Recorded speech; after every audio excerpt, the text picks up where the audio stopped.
Assalamualaikum warahmatullahi wabarakatuh. Thank you for the chance given to me. My name is Muhammad Habib Kirizin.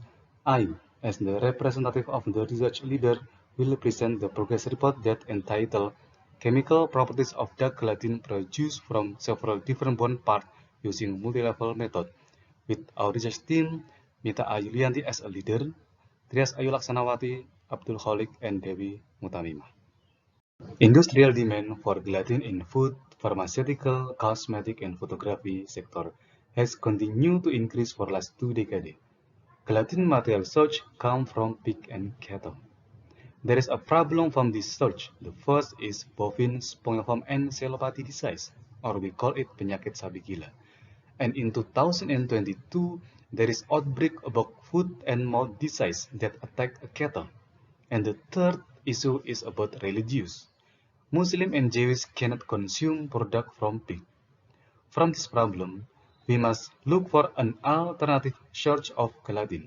One of them comes from poultry, especially from duck. Duck production in 2021 about 44 tons per year, and bone weighs about 15%, or about 6.6 tons per year. Karim and Bhatt state that poultry bone is one of the main gelatin sources in the near future. Extraction gelatin from duck has been reported in the previous research, but didn't fill Indonesian national standard, especially for fat and ash content. So we must improve in extraction procedure with combination acid and base solution with multi-level stage, so we can get gelatin that's suitable with Indonesian national standard. So the purpose of this research was to determine the chemical properties of duck bone gelatin. Material and method. Material. Frozen duck were obtained from local poultry slaughterhouse. The bones were sorted into 4 criteria, namely tibia bone, radius bone, humerus bone, and sternum bone. All chemical reagents used in this research were of analytical grade. Research procedures is divided into 3 steps. The first is pre-treatment. Samples cut into small pieces about 2 until 3 cm and soaked in 1 molar and 1.5 natrium hydroxide with ratio 1:5. Neutralize pH using aqueous and soaked in 1 molar and 1.5 molar hydrochloric acid with ratio 1:5. And then neutralize using aqueous until pH reaches 7. The second procedure is extraction. Osain or soft bone soaked in distilled water with ratio 1:3, heated 70 Celsius for 2 hours and reheated 80 Celsius for 2 hours. Gelatin filtered using cheesecloth and centrifuge at 7,000 rpm for 15 minutes. Gelatin and then dried using vacuum oven. The last procedure is assay. Include proximate assay about moisture content, ash content, fat content, protein content, pH, and yield. Result and discussion. The first parameter is moisture content. From this table, we can see that the difference in the bone part of the duck gave not significant effect on moisture content. All samples in this research still fulfill Indonesian national standard, which is may not exceed more than 16%. Another research reported that duck feed gelatin has 10% moisture content, chicken feed gelatin about 8%, and bovine bone gelatin about 10%. If we compare with another research, our moisture content is lower than another similar research. The second parameter was ash content. From this table, we can see the difference in the bone part of the duck gave very significant effect on ash content. Only sternum bone gelatin sample fulfill Indonesian national standard, but other sample exceed more than 3.25%. Another research reported that duck feed gelatin has ash content about 1.0%, chicken feed gelatin about 1.5%, and bovine bone gelatin about 0.8%, or almost free. If we compare with another research, our sample has a higher ash content than another research, but sternum bone gelatin still fulfill Indonesian national standard. The third parameter was fat content. From this table, we can see the difference in the bone part of the duck gave significant effect on fat content.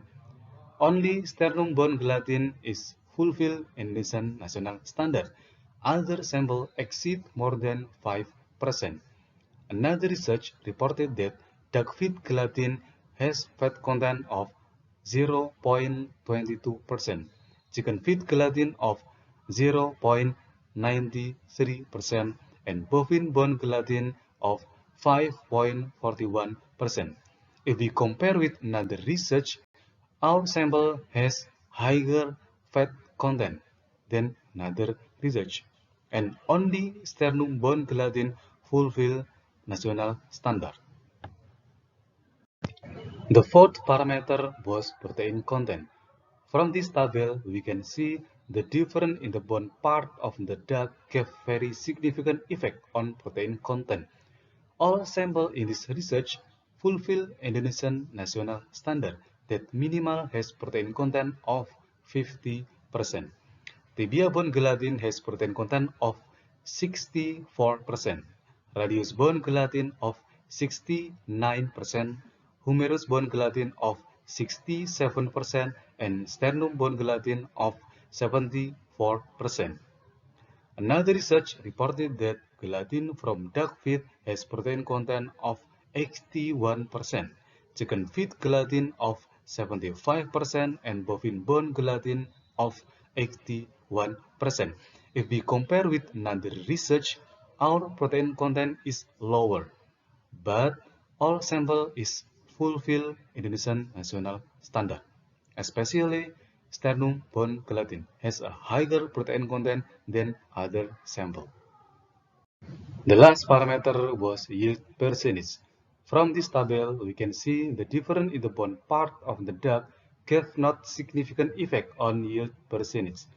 The difference of gelatin yield was influenced by species, age of animal, proximate composition of raw material, and methods of the extraction. Our yield percentage reached about 9 until 11%.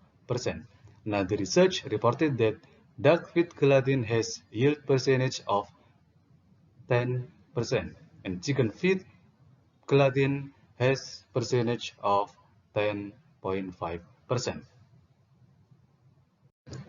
Conclusion. The result showed that the extraction of gelatin from several different parts of the bone gave a significant effect on the ash, fat, and protein content, but tend not to be significant effect on the yield and moisture content. Gelatin from sternum bone meet all Indonesian national standards than other samples. So, sternum bone gelatin can be used as a raw material for making edible film in the next year's research. Acknowledgement, this research was supported by Polytechnic Negeri Banyuwangi. We thank for the research funding through PBRIP since 2022. There is no conflict of interest. Next plan is collecting research data and compiling reports that have not been completed and scientific publication activities to journal as additional output.